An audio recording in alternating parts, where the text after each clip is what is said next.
नमस्ते, welcome to subscribers connect, जहाँ पे मैं अपने सब्सक्राइबर्स के कुछ बहुत ही बर्निंग और बहुत ही इम्पोर्टेंट क्वेश्चंस के आंसर्स करता हूँ। इस वीडियो को आखिर तक ज़रूर देखिएगा।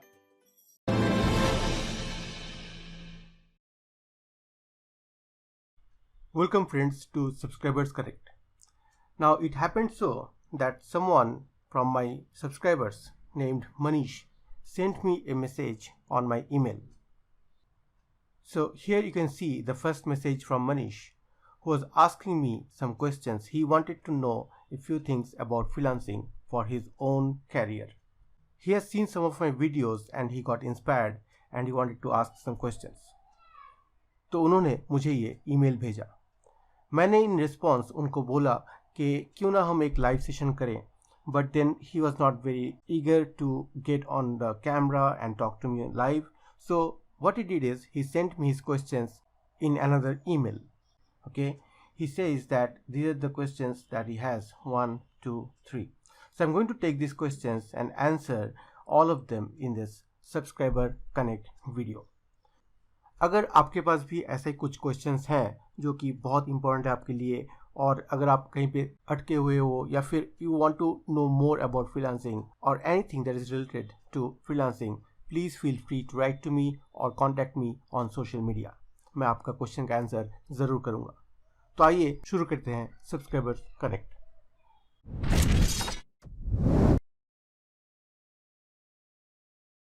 So today's question on Subscribers Connect is it too late to start freelancing at the age of 39?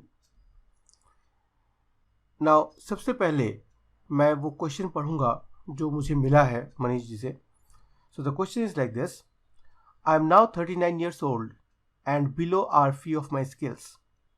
Do you think I am too late for freelancing? Honestly, being an introvert, I hate corporate culture or politics, and I'm yearning to break free. I do not mind working hard, and this is my why. इसके बाद उन्होंने अपना कुछ skills भी list किए हैं। हालांकि इस वीडियो में मैं स्किल के बारे में नहीं बात कर रहा, क्योंकि you can actually start freelancing with any skill that you have which is in demand obviously, but I have made a lot of videos on skills specifically. इस वीडियो में मैं आंसर करूंगा is it too late to start freelancing. वो हमारा main मुद्दा है। Skill के बारे में हम बाद में बात करेंगे। Okay, alright. नाउ सबसे पहला पॉइंट तो ये है कि it is definitely not late, लेकिन obviously you will need more effort to start freelancing at this age. इसका रीज़न ये है कि वक्त के साथ साथ हमारा सीखने का जो एबिलिटी है, कुछ एक नया स्किल सीखना, to learn something new, the ability goes down. Okay, if you compare yourself with somebody who studying in school और इन कॉलेज, आपका जो ability of learning a new thing है वो थोड़ा सा कम है। इसलिए the effort that we need to put in should be much more.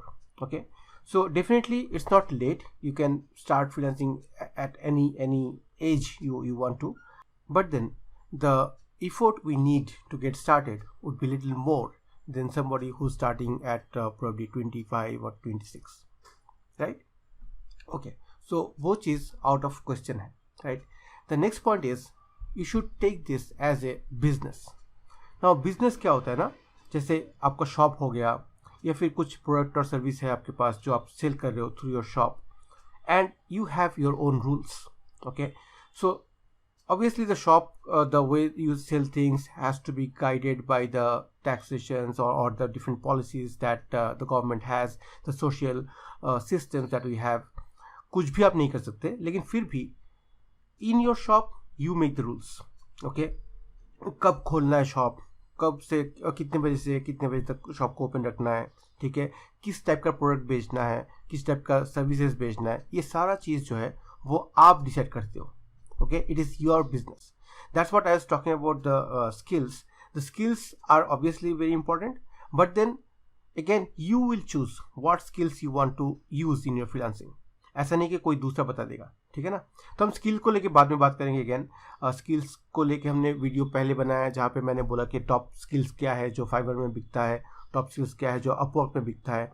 and if you have certain skills, what are your chances of getting freelancing work, इन सब के बारे में हमने बात किया. हम आज इस वीडियो में हम उस चीज़ को लेके बात नहीं कर रहे हैं, लेकिन पॉइंट ये है कि आपका शॉप में, जैसे फ्रीलांसिंग आपका बिजनेस है, if you want to take it as a business, it is like a shop that you own. उस शॉप में you will decide what kind of products you want to sell, what kind of services you want to sell. ठीक है. अब कुछ दिन पहले एक joke था व्हाट्सएप में, I am sure many of you must have heard it, कि कुछ लोगों ने एक गैरेज खोला फर्स्ट फ्लोर पे. ठीक है. तो ऑब्वियसली फर्स्ट फ्लोर पे अगर आप गैरेज खोलते हो तो जो कार वाला है वो कार लेके फर्स्ट फ्लोर तक तो नहीं आ जाएगा, राइट. तो ये एक बहुत अच्छा एग्जाम्पल है कैसे बिजनेस नहीं करना है, राइट. तो you will have to put in your efforts, you have to put in your ideas, thoughts के मैं कैसा प्रोडक्ट बेचूंगा, कौन से प्रोडक्ट्स डिमांड में हैं, ठीक है, और कैसे बेचने से, कैसे इसको प्रेजेंट करने से मुझे सबसे ज़्यादा काम मिलेगा, मेरे पास लोग आएंगे. So all this things you need to choose, you need to find out. So the rules that you have, the rules that you put in your shop, the rules of business are all yours. आप decide करते हो, ठीक है. इसलिए आप 39 में शुरू कर रहे हो या फिर 29 में शुरू कर रहे हो या कभी भी शुरू कर रहे हो, आपको अपना जो कैरियर है, जो फ्रीलांसिंग कैरियर है, उसको एक बिजनेस के जैसा उसको ट्रीट करना है, ठीक है. That's the second point. The third point is you have to research little better. Now एक तो बात आपको मानना पड़ेगा कि if somebody is starting today who is 22 years old और 23 ईयर्स ओल्ड, आप उनसे करीब 20 या 15-20 साल आप पीछे हो, right. So you do not have that luxury to keep trying on different things. ऐसा नहीं कि 10 स्किल लेके आप बैठ गए और 10 में आप ट्राई कर रहे हो, जिसमें लग जाए उसमें आप करोगे. वो टाइम शायद आपके पास नहीं है since you are starting this late, okay. So what you need to do to start better than somebody who is at 22 और 25 ईयर्स ओल्ड. आप बेटर रिसर्च करोगे, आप और अच्छे से रिसर्च करोगे, and you will pin point your research on the skills that you have and pick something which will best suit your shop, your business, okay, your freelancing career, और जिसके ऊपर भरोसा करके और जिसके ऊपर आप अपना पूरा फ्रीलांसिंग पोर्टफोलियो खड़ा कर सकते हो, ठीक है. So if somebody is trying to start their freelancing career a little late, I would suggest that you go for a lot of research and then find out what are the specific services or products that you want to sell in your business, in your freelancing career. और research करने के बाद, अच्छे से research करने के बाद ही आप अपना कैरियर शुरू करें, ठीक है. That's the point number 3. The fourth point is focus on the start. जैसे मैंने पिछले पॉइंट में बताया कि हमारे पास शायद इतना टाइम अभी नहीं है कि हम बहुत अलग अलग चीज़ ट्राई करें और देखें कौन सा काम कर रहा है, और जो काम कर रहा है उस पर हम ज़्यादा फोकस करें. शायद उतना हमारे पास टाइम अभी नहीं है क्योंकि हम थोड़ा सा लेट स्टार्ट कर रहे हैं. तो क्या करना पड़ेगा, हमको देखना पड़ेगा कि हमारा जो स्टार्ट है वो ही सबसे अच्छा हो. मतलब we need to focus on the start and to make it as grand, as big as possible, as successful, okay, और एज फ्रूटफुल एज पॉसिबल. तो put your research, spend time on research. Do not think that let me start and let's see what happens after a year or what happens after 2 years, and then we'll start doing a more better research, or we'll focus on that. No, do your research at the start itself, focus on the start itself and see कि actually आप freelancing कर सकते हैं कि नहीं. वो भी एक बहुत इंपॉर्टेंट क्वेश्चन है, ठीक है. सबके लिए, जो 20 साल में स्टार्ट कर रहा है, जो 25 साल में स्टार्ट कर रहा है, 30 साल में स्टार्ट कर रहा है, सबके लिए वो क्वेश्चन है, आपके लिए भी वो क्वेश्चन है. सो put your efforts in the start itself, okay, research better, find things that you can do, get your skills sorted, okay, I would say, and then give it everything that you have to get a grand start to your freelancing career, okay. All right, I hope you are understanding. If you are not able to understand any of these points that I'm mentioning, please feel free to ask in the comment section below, okay. I'll again probably make it short or something. I'll definitely answer those questions. All right. Next point is put in your effort and measure your progress. Now measure करना बहुत important है. जैसे मैंने बोला कि हम start कर दिए and we do not know where we are right now. We have probably spent 6 months in freelancing, और 6 महीने हो गए, 1 साल हो गए, हमको पता नहीं कि हमने एक्चुअली प्रोग्रेस किया कि नहीं. शायद थोड़ा बहुत पैसा आ रहा है, लेकिन पैसा आना ही प्रोग्रेस नहीं है. Like in freelancing you do not only earn money, you earn people, you earn your clients, you earn your rapport with the clients, your relationships. वो भी बहुत मैटर करता है.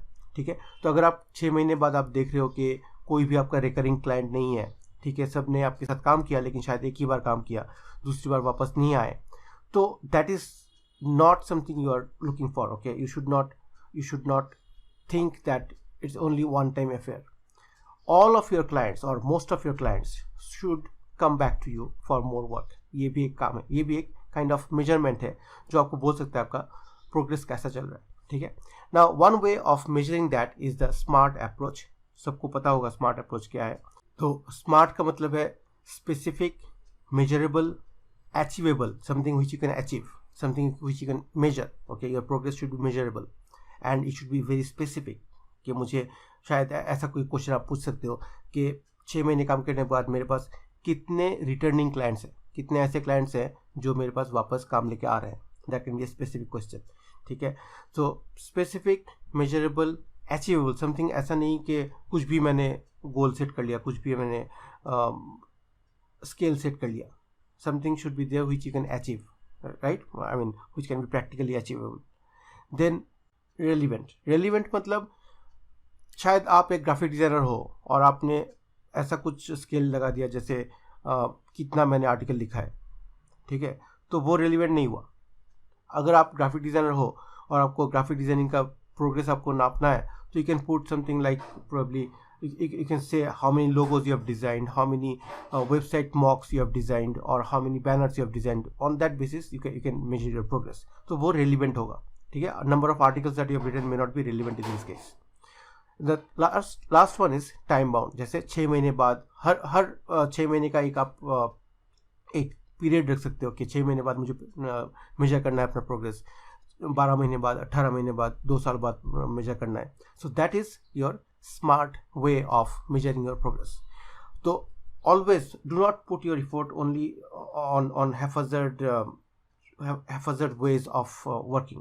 Okay, ऐसा कुछ एक सिस्टम होना चाहिए जहाँ पे आप काम भी कर रहे हो और साथ ही साथ उसको आप मेजर भी कर पा रहे हो, whether you are progressing on that route or not. अगर आपको लगता है कि आप प्रोग्रेस नहीं कर रहे हो तो that's time for rethinking. Okay, reinventing मतलब आपको फिर से रिसर्च करना है, फिर से देखना है कि जो स्किल्स मेरे पास है वो इन डिमांड है कि नहीं, मैं उन स्किल्स को लेके काम कर पाऊंगा कि नहीं. ओके, और या फिर आगे जाके मुझे नए स्किल्स लाना है, नया कुछ सीखना है. ठीक है, so that's why measuring your progress is very very important. Okay, all right, the next point is experience counts. Always remember this. अगर आप अभी 39 ईयर्स के हो या 40 ईयर्स के हो, आपने पिछले 15-20 साल आपने कुछ ना कुछ तो किया ही होगा. After you have left college और यू हैव लेफ्ट स्कूल, 15-20 साल आपने कुछ ना कुछ काम तो किया ही होगा. और उस काम में जो भी आपका एक्सपीरियंस है, किसी से बात करने का एक्सपीरियंस, कुछ काम करने का एक्सपीरियंस, कुछ डिजिटल काम करने का एक्सपीरियंस, कुछ नॉन डिजिटल काम, जैसे सेल्स में, बहुत लोग सेल्स में काम करते हैं, सेल्स में काम करने का एक्सपीरियंस, कैसा भी एक्सपीरियंस हो, किसी भी तरह का एक्सपीरियंस हो, वो हमेशा काउंट करता है. बहुत बहुत इंपॉर्टेंट बात यह है. बहुत लोग सोचते हैं कि मैंने पिछले 15 साल मैंने सेल्स में काम किया या फिर फील्ड में काम किया, कुछ ना कुछ मैंने मार्केटिंग में किया, लेकिन मैंने डिजिटली काम नहीं किया. अब मैं एक फ्रीलांसर बनना चाहता हूँ, डिजिटल फ्रीलांसर बनना चाहता हूँ, जो कि मुझे कंप्यूटर में काम करना पड़ेगा. ठीक है, तो मेरा जो पुराना 15-20 साल का एक्सपीरियंस है वो काउंट नहीं करेगा, वो मैटर नहीं करेगा. ये बिल्कुल गलत बात है. जब आप किसी से बात करते हो जाके ऑनलाइन या फिर ऑफलाइन, वो बात करने का तरीका, बात से आप कैसे सीखते हो, कैसे किसी को कन्विंस करते हो, कैसे निगोशिएट करते हो, all those things are relevant even in online freelancing, even in digital freelancing. वहाँ पे भी आपको क्लाइंट्स मिलेंगे, शायद डायरेक्ट फेस टू फेस ना मिले, लेकिन आपको ईमेल्स करेंगे, ईमेल में आपको उनके साथ बात करना पड़ेगा. ठीक है, सो शायद ईमेल लिखने का तरीका या फिर जो एटिकेट है ईमेल में, वो शायद आपको पता ना हो, वो आप सीख सकते हो. लेकिन जो निगोशिएट करने का जो कैपेबिलिटी है, जो आर्ट है, ठीक है, निगोशिएट करना है, if just to pitch your services to somebody, ये जो आर्ट है वो तो आपको पिछले आपका जो एक्सपीरियंस है उसी में से आएगा. बहुत बहुत इंपॉर्टेंट है. सो अगर आपको लगता है कि आपका पुराना एक्सपीरियंस काउंट नहीं करेगा तो प्लीज़ उसको भूल जाइए, वो गलत बात है। एक्सपीरियंस हमेशा काउंट करेगा, कोई भी एक्सपीरियंस हो, डिजिटल फील्ड में हो, नॉन डिजिटल फील्ड में हो, वो आपका एक्सपीरियंस जो भी है वो काउंट करेगा, वो रेलिवेंट होगा, काम में आएगा। आप जब काम शुरू करोगे तो आपको खुद ही ये पता चल जाएगा, ठीक है। तो experience is very important, whatever experience you have will definitely count in some way or the other. Next point is focus on existing skills, upskill and enhance. Now existing skills, अभी जो हमने देखा था पिछले slide में कि मनीष जी ने बताया था कि ये उनके एग्जिस्टिंग स्किल्स हैं। फोकस मैं जब बोलता हूँ, मेरा मतलब ये है कि आप उन स्किल्स का मार्केटेबिलिटी देखिए, मार्केट में उन स्किल्स का डिमांड कैसा है वो देखिए। जैसे उन्होंने MS ऑफिस के बारे में बताया, कुछ और स्किल्स के बारे में बताया। आप जाके पहले गूगल में सर्च कीजिए कि MS office freelancing on MS office और फ्रीलांसिंग ऑन MS एक्सेल का फ्रीलांसिंग जॉब। वहाँ पे देखिए कितने सारे जॉब्स आता है और एवरेज उसका प्राइस देखिए कि कितना ऑफर कर रहा है, ठीक है। कोई बायर ऑफर कर रहा है, आप फ्रीलांसर में भी जाके देख सकते हो, अपवर्क में भी जाके देख सकते हो, वहाँ से आपको एक आइडिया आ जाएगा। तो एग्जिस्टिंग स्किल्स को आपको पहले टटोलना है, पहले उनको रिसर्च करके उनको देखना है कि वो एक्चुअली मार्केट में अभी डिमांड में है या नहीं। अगर डिमांड में है तो वेल एंड गुड, उसी को आप उसको और एनहेंस कर सकते हो और बढ़ा सकते हो। लेकिन अगर आपने देखा कि वो स्किल डिमांड में नहीं है, मार्केट में वो स्किल्स डिमांड में नहीं है, शायद एक्सेल में लोग काम कम दे रहे हैं, टैबलू में ज़्यादा दे रहे हैं, या फिर सेल्स फोर्स में ज़्यादा दे रहे हैं, या फिर क्लिक व्यू में ज़्यादा दे रहे हैं, तो आपको क्या करना है, आपको नया स्किल सीखना है। उसी को बोलते हैं अपस्किलिंग। अपस्किल करना है, नया कुछ सीखना है और फिर उन स्किल्स को एनहेंस करना है और बढ़ाना है, ठीक है। ऐसे करके आपको स्किल मैनेजमेंट करना है। नाउ बात यह है कि क्योंकि we have less time, okay, we need to research more and understand the skills that we have और also understand the market for those existing skills. बहुत इंपॉर्टेंट है। स्किल लेके जो भी स्किल है उसी में से आपने फाइवर में अपना प्रोफाइल बना लिया या फिर अपवर्क में प्रोफाइल बना लिया तो शायद काम ना भी करे। तो इसलिए स्टार्टिंग से ही आप फोकस कीजिए, जैसे मैंने बोला फोकस ऑन द स्टार्टिंग से ही आप स्किल्स को देखिए, स्किल्स के लेके आप रिसर्च कीजिए, ठीक है। मार्केट देखिए और उसके हिसाब से जो भी स्किल्स आपको अच्छा लगे, जिसके बारे में आपको पता हो ऑलरेडी, या फिर आप नया कोई स्किल सीखना चाहते हो, आप उसको सीखिए, फिर आप अपना फ्रीलांसिंग करियर शुरू कीजिए, ठीक है। एक बात मैं बार बार बताऊंगा कि even though it is not too late to start freelancing at the age of 40, but we need a better planning, we need a better system to approach that start of our business, ठीक है। वो शायद अब तक आपको पता चल ही गया होगा। Alright, so these are the points that I can think of which you should also keep in your mind while starting your career at the age of 39 or 40 years old. फिर मैं वापस बताता हूँ कि उम्र में बड़ा होना या फिर 40 साल का होना is not a hurdle to get started with freelancing. Definitely not. लेकिन you should have a better approach and do more research to get started with your freelancing career. I hope I have answered your question. Please feel free to ask any other follow-up question that you might have in the comment section below.